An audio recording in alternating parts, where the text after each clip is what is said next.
The train arriving on Platform 1 was run by Virgin for 14 years. Then the government said First Group would run the West Coast Main Line. Tonight, the government's rail franchising system is in a complete shambles.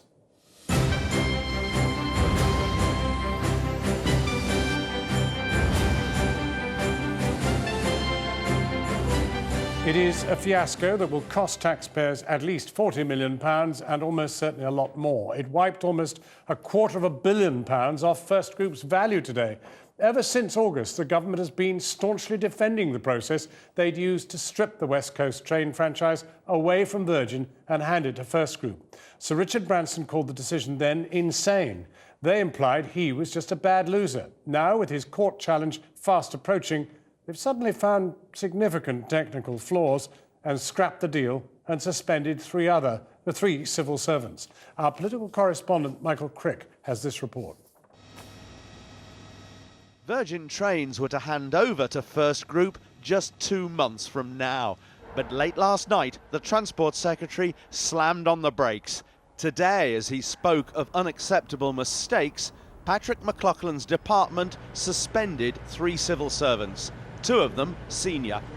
I spoke to Richard Branson late last night and took him through what I was going to do.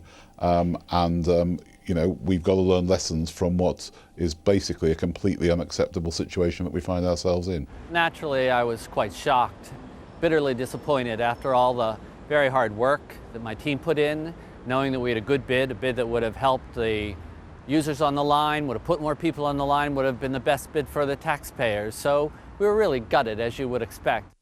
Virgin's run the West Coast Main Line since winning the first franchise in 1997. But last year, the government invited bids for a new deal to start at the end of this year. And this August, they awarded the franchise to First Group. Virgin said that decision was preposterous, so went to the High Court to block it. With the court hearing just 2 weeks from now and the deadline for evidence tomorrow, Patrick McLaughlin scrapped the whole process. And yet, only weeks ago, ministers told Virgin to stop whinging. Virgin raised no concerns with that process until it emerged that they had lost the bid. I have a huge amount of respect for Richard Branson and indeed for Virgin, but we have to go with the best bid for taxpayers and we have to go with the best bid for passengers, and the First Group will deliver that.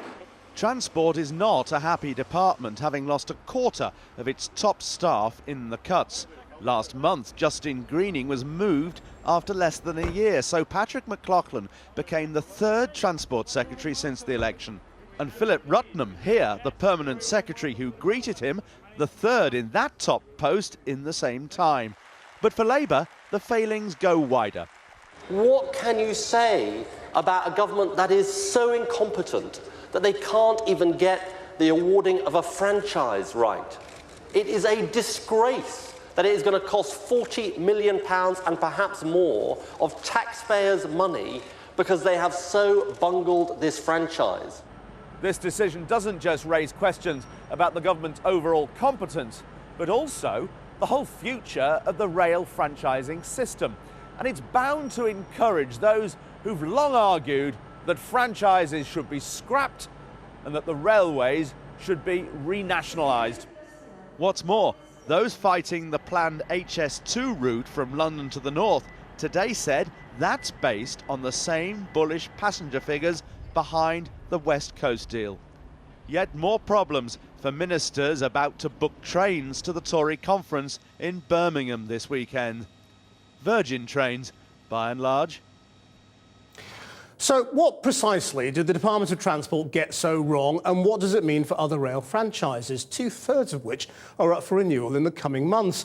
Here's our economics editor, Faisal Islam.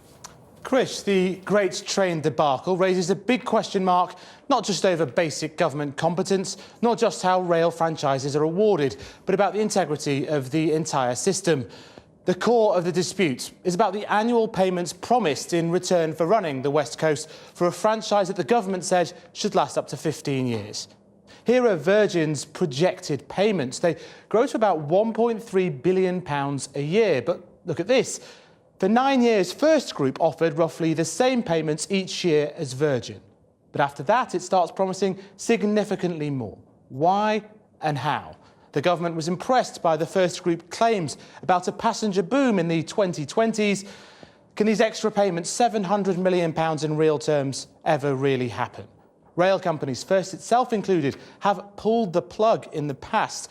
So the department obliged bidders to promise a security to cover the risk of going bust or handing back the franchise.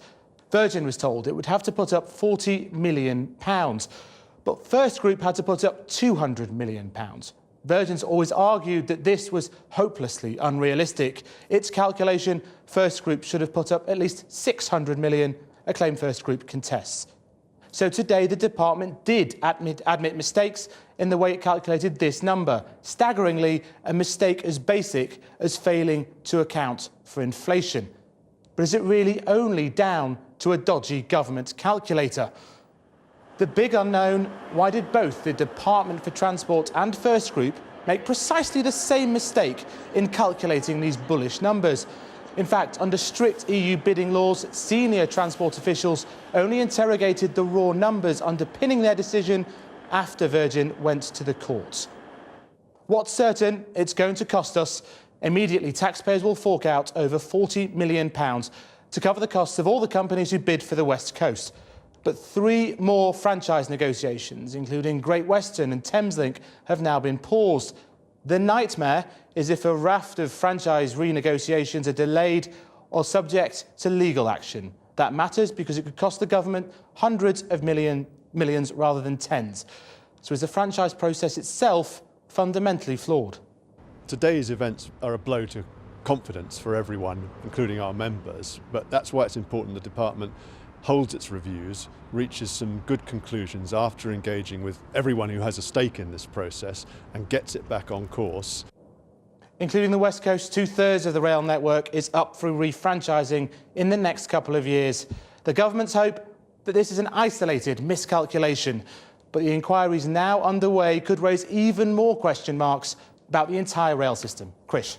Thanks, Faisal. Well, earlier I spoke to Sir Richard Branson, the chairman of Virgin Group from New York, and I asked him if he understood what the government's error was and whether it was the same one he had been warning about. There were a number of errors made, and they were very much the same ones that we were warning about. For instance, common sense said that that they wouldn't be able to carry 66 million passengers, and there were a lot of other flaws in the process like that. And I think the previous Minister of Transport perhaps should have just knocked their bid into touch some months ago, but chose not to. But at least it's been sorted now. The government is now sort of blaming civil servants. Do you think that's an adequate explanation? I don't know what went on inside the Department of Transport and whether the previous minister knew all the facts or not. But certainly, we appreciate the fact that they've acknowledged that there were major faults to the system, and they've stayed the system, and we're grateful for that. I mean, but this whole decision was made in a very controversial way, wasn't it? While Parliament was on recess. I mean, do you believe Justine Greening, the previous minister, was incompetent? I'd rather not comment on previous ministers. We believe that we believe that she should have looked into the situation a bit more carefully and come to the same conclusions that have been reached today, maybe some months back. But anyway, that's past history now. Yeah, I mean, I don't suppose you'd be very pleased if she came back to the Department of Transport as the minister, would you? I think it's rather unlikely that Justine Greening will ever come back to the Department of Transport as minister. You've lost out on other franchises. I mean, do you fear they've made the same mistake elsewhere? Yeah, they've certainly made the same mistake elsewhere. I mean, obviously on the East Coast Main Line, there were 3 different occasions where we were runners-up, and the companies went bust. And so this fundamental flaw has gone on for some time.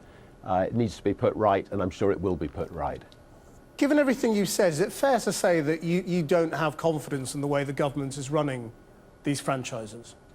I don't think the government themselves have confidence about the way these franchises have been run, and I think the civil servants involved are actually been, have lost their jobs over it or have been suspended for it. So I don't think we're the only people who feel that that this process has been very flawed.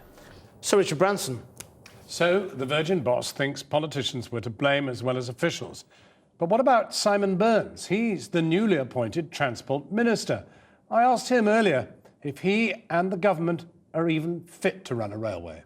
Well, I am angry, as the Secretary of State is, and bitterly disappointed by what has happened on the West Coast Main Line franchise bid. It is unforgivable that it has happened, and that is why the Secretary of State has acted so quickly once we had the full extent of the problem, to take action, to halt the process of the biddings, and to set up some inquiries, two inquiries, one to look at the whole issue of the franchise system, to see what lessons can be learnt, what improvements made, and secondly to see what went wrong in the Department for Transport. Well, ministers in your department knew as long ago as the 10th of August, when you were challenged by Virgin about the entire bidding process.